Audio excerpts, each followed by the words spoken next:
Last year, the city of Detroit, Michigan filed for bankruptcy. The former heart of America's automotive industry, Motown is now $18 billion in debt, and a city that has seen better days.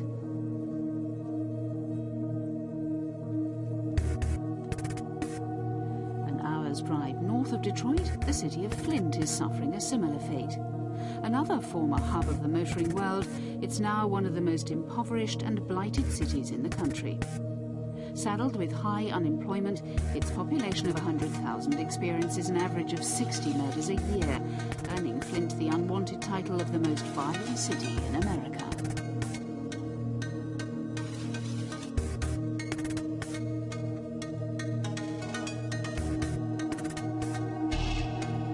Whilst the outlook for Flint is increasingly grim, the city did experience a brief air of optimism in 2012, thanks to the accomplishments of a young female boxer by the name of Claressa Shields.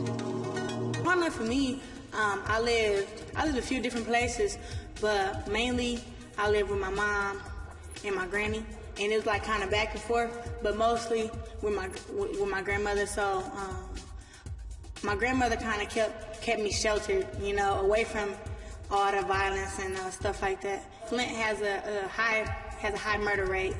I think we're ranked #1 in the country, and it's all young kids. You know, it's from the age of 16 through 26 kids who get shot and killed. What everybody say here in Flint is get your money and stay out the way. That's what everybody say, and that's basically what you have to do. Like, I surround myself with people who I know love me, people who I know not gonna try to hurt me, people who get into fights all the time, like street fights or be shooting and stuff. You'll never catch me around them, ever.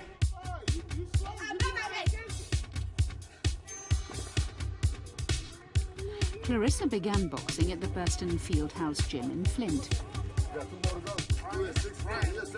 Her father brought her here when she was just 11 years old. There you go.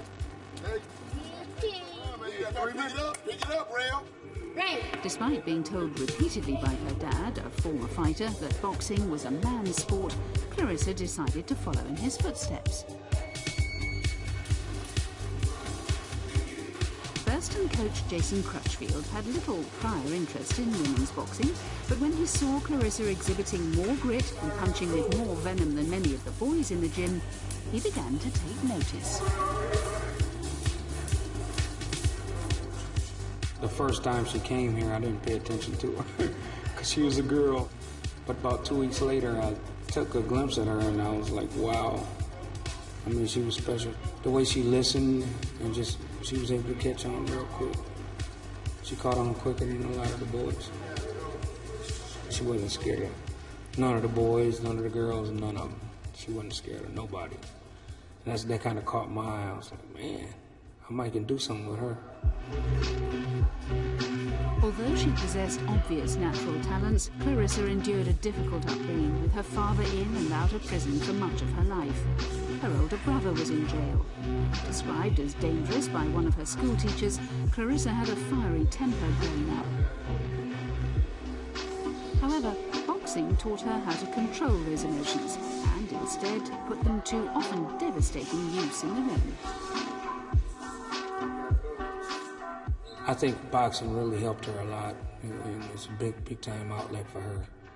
And you know, it had her to where she had to reach for something, you know, try to grab something, you know, and for herself. And you know, I think boxing really done that for her and gave her just pretty much a way out. Claressa has certainly grasped the opportunity with both hands. Aged 16, she was the youngest fighter at the US Olympic trials, where she made the national team and was named as the tournament's outstanding boxer. Although she suffered her first ever defeat at the 2012 World Championships, heading into the London Olympics, where women's boxing was making its competitive debut, Claressa was regarded as America's best chance of winning a boxing gold medal. Yet the precocious teenager showed no signs of feeling the pressure.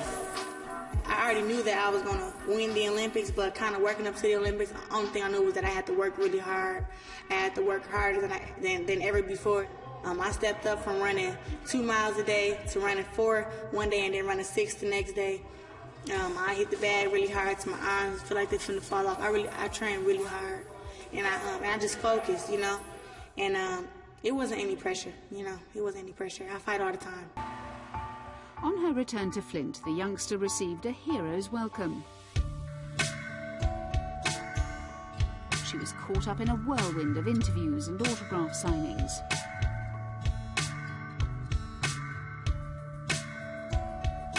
Although Claressa didn't have long to enjoy her success, as she was just starting her senior year in high school, her Olympic triumph was a wonderful, rare moment for a city that has become accustomed to dealing with bad news.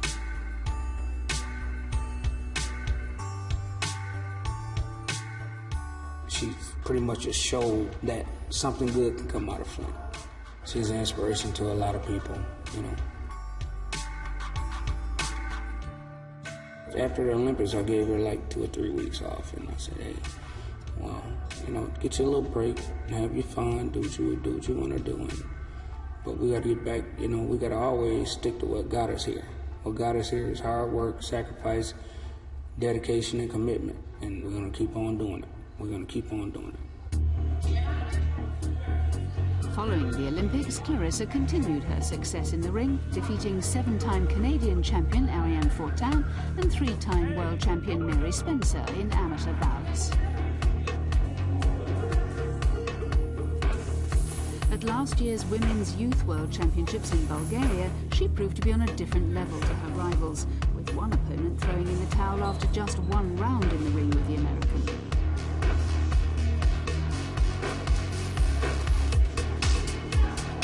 Claressa went on to claim her first major tournament win since the Olympics, improving her amateur record to 38-1 with 18 knockouts.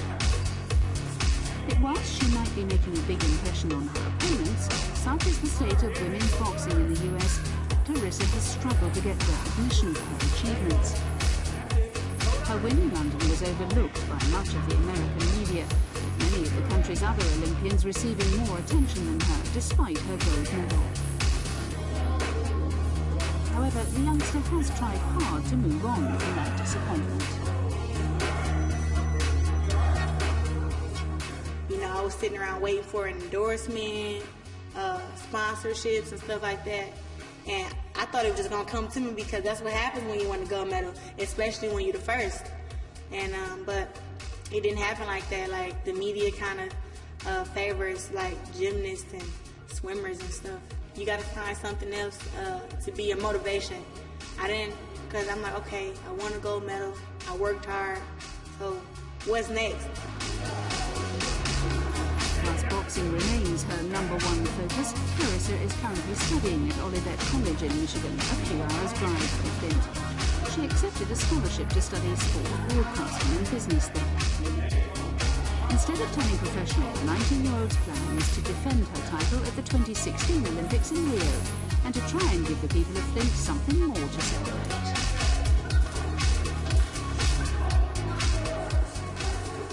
Flint, known for its toughness.